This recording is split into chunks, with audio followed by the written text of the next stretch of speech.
So I am an executive coach.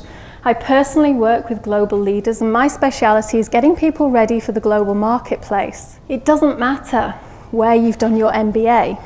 It doesn't matter what business school you learnt your stuff from, because when you land in Shanghai airport for the first time, if you're in a culture very different to your own, it doesn't really matter what you think you know. The one thing you have to know is yourself.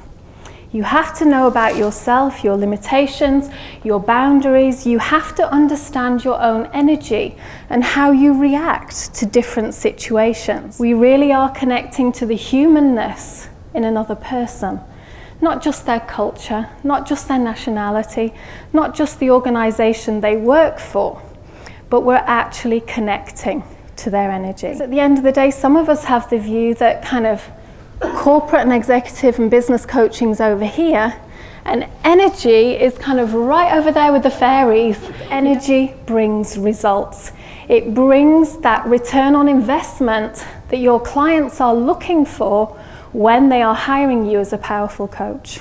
Success will be different for every single one of you in here, and it's through your energy that you can begin to connect to what's really important to you. It's my view that we are in an energy crisis. No matter at what level you look at energy, we all need to build our resilience. Because I do stand on the shoulders of giants. What I've done is bring together a number of these elements into what I call the intuitive energy matrix, which looks at 7 levels of energetic development. You all know about energy. You're all intuitive, and you're all very efficient at reading other people's energies, because we all do it all the time. And I'd like to ask you now if you can just walk around the room. And as you're walking around the room, I'd like you to just check into the energy in the environment. Notice what it feels like in the room at the moment, and then begin to notice the energies of people that you're walking past. And I'd like you this time to not only be reading your partner's energy, but to allow your partner into yours too. And once you can find your one word again, I'd like you to share that one word with your partner. So these are just numbers, these are just ratings.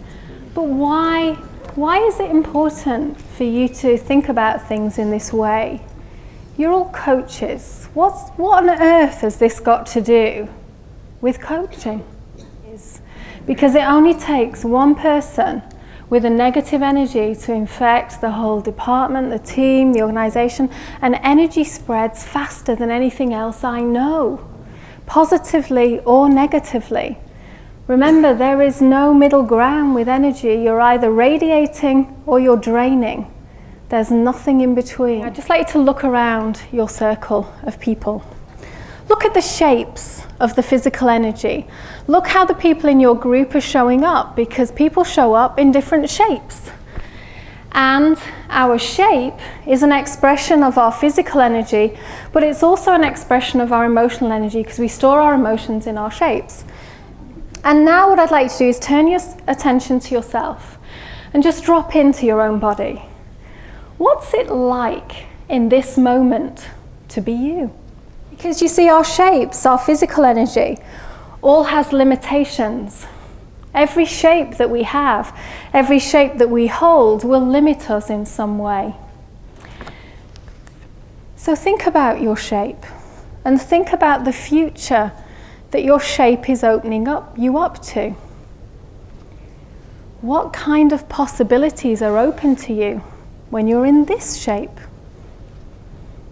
And remember that the shape that you chose to be 5 minutes ago doesn't have to be the shape that you choose in the next 5 minutes. Because of the plasticity of your shape, you can change the way that you physically stack yourself. So I'd like you to step to the side, and when you step to the side, I'd like you to show up with your coaching energy. And when you take your step to the side, I'd like you to become that coach that you know you are. Move into that physical shape that you are with your clients, and I'd like you to really become the coach. So what's that like? What's it like in this space? Look around your group. Has anybody changed their shape? Has anybody changed their energy? Have a look round. Then think about yourself for a moment.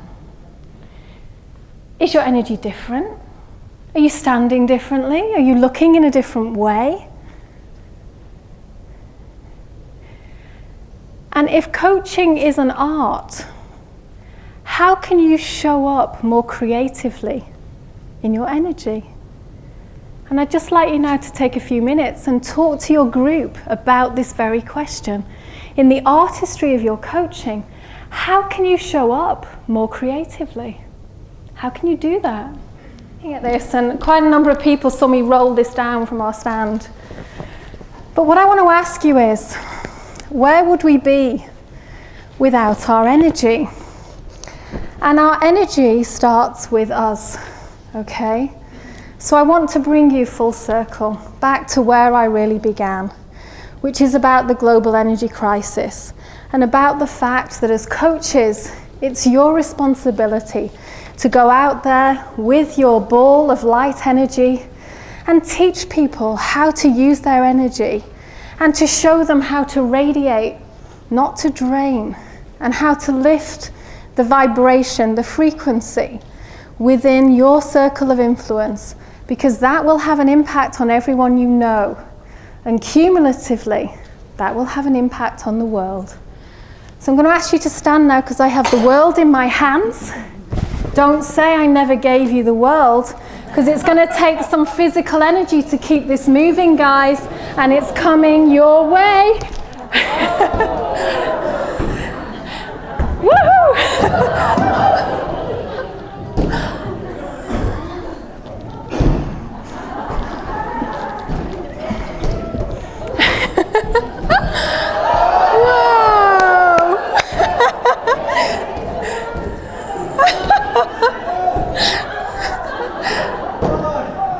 Come on, keep it going. This is our world.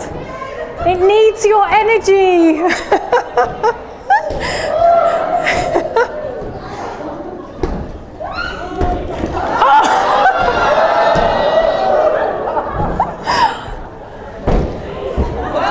Okay, can somebody grab it now, please, before we demolish the entire room? Grab it. I don't want us to be responsible for increased charges for the ICS, I know.